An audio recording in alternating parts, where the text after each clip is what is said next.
YSRCP MLC Anantha Babu మరోసారి చిక్కుల్లో పడుతున్నారు. ఈసారి ఏకంగా ఆయన భార్య అరెస్ట్ అయ్యే ప్రమాదం దాపురించింది. దాంతో హుటాహుటిన హైకోర్టు గుమ్మం మెట్లెక్కేశారు. ముందస్తు బెయిల్ కోరుతున్నారు. మరి కోర్టు కరుణిస్తుందా, లేకుంటే అనంతబాబు భార్య రోజా అరెస్టు కాక తప్పదా అనే ప్రశ్న ఉదయిస్తుంది. ఇప్పుడు అనంతబాబుకి ఇంటా బయట ఎక్కట్లు ఎదురవుతున్నాయి. ఇప్పటికే రంపచోడవరం నియోజకవర్గ ఎమ్మెల్యే మిరియాల శిరీషాదేవి అనంతబాబు మీద కాలు దూవుతున్నారు. అనంతబాబు తీరుని తీవ్రంగా తప్పుపడుతున్నారు. అనంతబాబు వ్యవహార శైలి మీద మీడియా సాక్షిగా దండెత్తుతున్నారు. ఆమెకు కౌంటర్గా అనంతబాబు నోరు జారినటువంటి వ్యవహారం చాలా పెద్ద దుమారం రేపింది. నేరుగా ఒక గిరిజన మహిళను అనంతబాబు ఆ తీరున బెదిరిస్తారా అంటూ చాలా తీవ్రమైన విమర్శలు వచ్చాయి. ఇట్టా రాజకీయంగా తెలుగుదేశం పార్టీ చెందిన ఎమ్మెల్యేతో వైరు నడుస్తుండగానే ఇప్పుడు ఆయన భార్య మీద విచారణకు వ్యవహారం ముదురుతుండడంతో అనంతబాబు ఉలిక్కిపడాల్సి వచ్చింది. అనంతబాబు డోర్ డెలివరీ కేసులో నిందితుడిగా ఉన్నారు. తన దగ్గర పనిచేస్తున్న డ్రైవర్ వీధి సుబ్రహ్మణ్యాన్ని మర్డర్ చేసి ఆయన డెడ్ బాడీని ఇంటికి తీసుకెళ్లినటువంటి ఉదంతం పెను సంచలనం రేపింది. అనేక రకాలుగా ప్రకంపనలు పుట్టించింది. రాజకీయంగా వైఎస్ఆర్సీపీకి చాలా పెద్ద స్థాయిలో డ్యామేజ్ చేసింది. అలాంటి అనంతబాబు అదే డోర్ డెలివరీ కేసులో అరెస్ట్ అయ్యి కొంతకాలం పాటు జైల్లో కూడా ఉన్నారు. 2023 మేలో జరిగినటువంటి ఈ ఘటనలో ఆ తర్వాత ఆయన బెయిల్ మీద బయటకు వచ్చారు. ప్రస్తుతం ఆ కేసు విచారణలో ఉంది.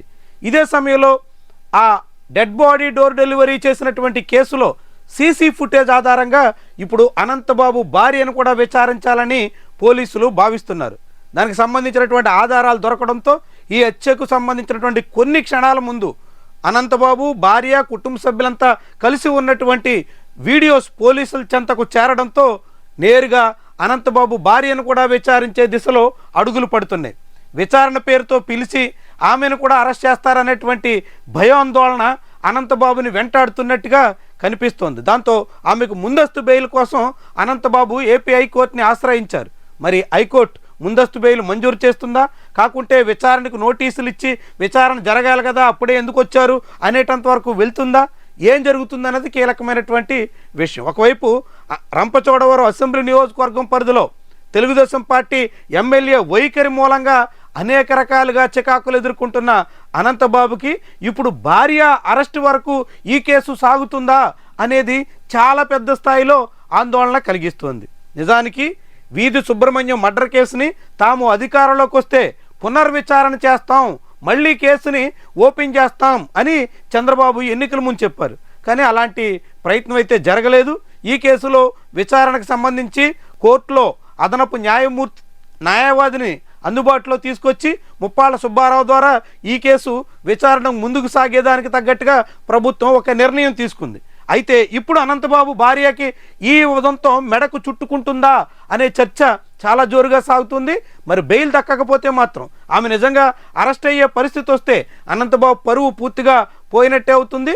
భవిష్యత్తులో రాజకీయంగా కూడా అనంతబాబుకి మరింత గడ్డు పరిస్థితి ఎదుర్కోక తప్పని వ్యవహారం ముందుకు రాబోతోంది. మరి ఈ పరిస్థితి నుంచి చట్టపరంగా న్యాయస్థానాల నుంచి అతనికి ఉపశమనం దక్కుతుందా, ఆయన భార్య బయట పడగలుగుతారా, కాకుంటే అనంతబాబు తర్వాత ఆయన భార్య రోజా కూడా కటకటాలు లెక్కించక తప్పని పరిస్థితి రాబోతుందా?